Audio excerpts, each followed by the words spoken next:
Hey guys, it's Mark with Argyle Farms, here to tell you that we've been hard at work last week. We just planted 300 Green Giants, and this is a process that we're going to be doing over the next 3 years. We're going to have a new planting every year to follow up behind these. This here is one that's roughly about 18 to 24 inches, and we're going to grow this and start harvesting them when they're about 3 years old, 3.5 years old, and they should be around the 4 to 5 foot range then when we first start harvesting them. Next week we'll have 250 white pines and 250 red cedars going in on the other side of this field right here. And today we're going to plant about 50 plants for you, just a couple small rows that we're actually going to use for landscaping around our farm. So right now we're going to take you through the process and show you how this works for you.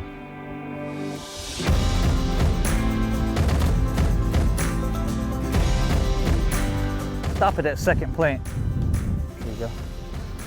Keep it as square as we can keep it.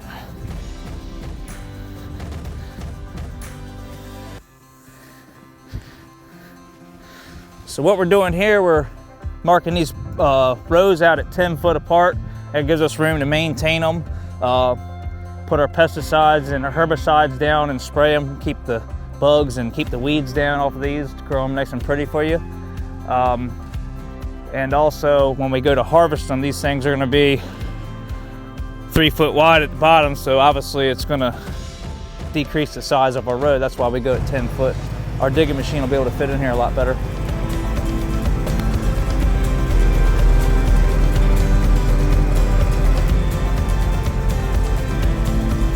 So these Cryptomeria that we're installing today, it's a nice ornamental evergreen. It grows a lot like the Green Giant that's back behind me. A lot of people aren't too familiar with them, but it's just a nice looking plant. It's got a different texture. If you want something different to offset your property compared to the Green Giant, this is a good choice also.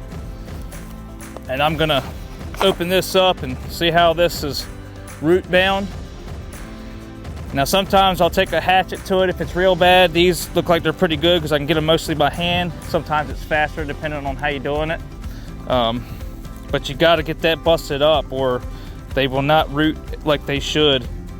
That's the biggest mistake I've seen a lot of people make, is they'll plant something that's been in a pot, and then when they go to install it, they don't tear those roots up to get them in the ground like they need to be. Let me make sure my spacing's right. Yep. And the main thing is not to plant them too low, because if you plant them too low, this trunk right here will get saturated with the water that's around it and the soil, and it'll cause it to get trunk rot. Now in the next week or so, what we'll do, we'll put a herbicide down to keep the weeds down, let these things kind of get naturally settled in with the rain that's coming, and we'll install some fertilizer on them too to help green them up, get them growing fast. And like I said, in 3 years, they'll be ready to sell it as a 4 to 5 foot shrub.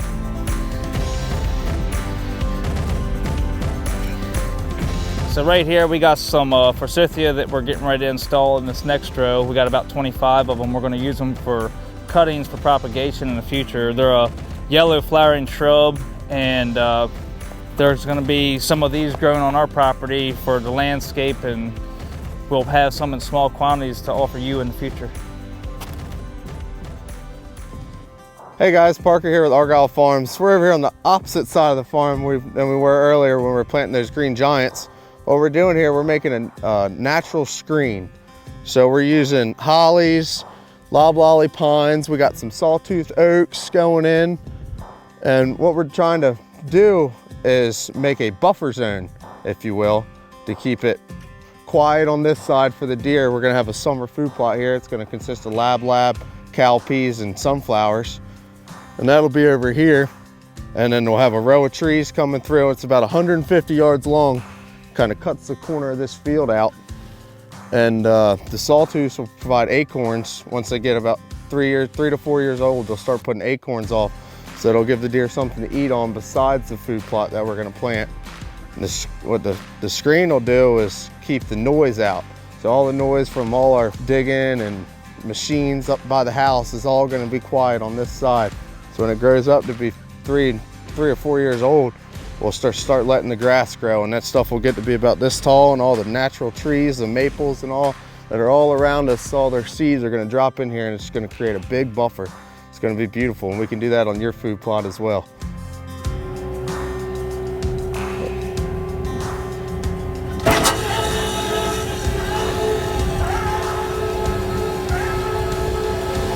So we're gonna make these holes just deep enough to put those 1 gallon liners that our sawtooth oaks come in. You can see it's not very deep at all. You don't want to have them buried too deep.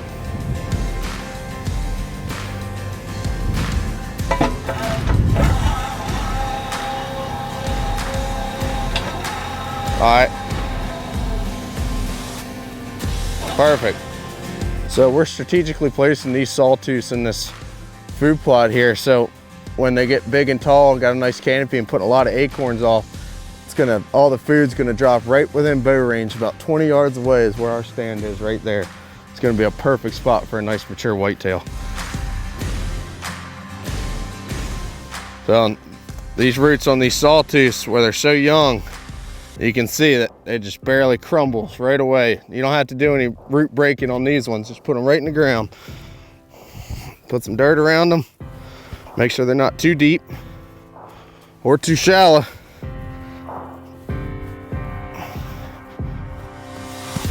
That'll grow to be a nice big tree. When that rain comes down tomorrow afternoon, it's gonna set these things in nice. It's gonna be pretty, I can tell you that.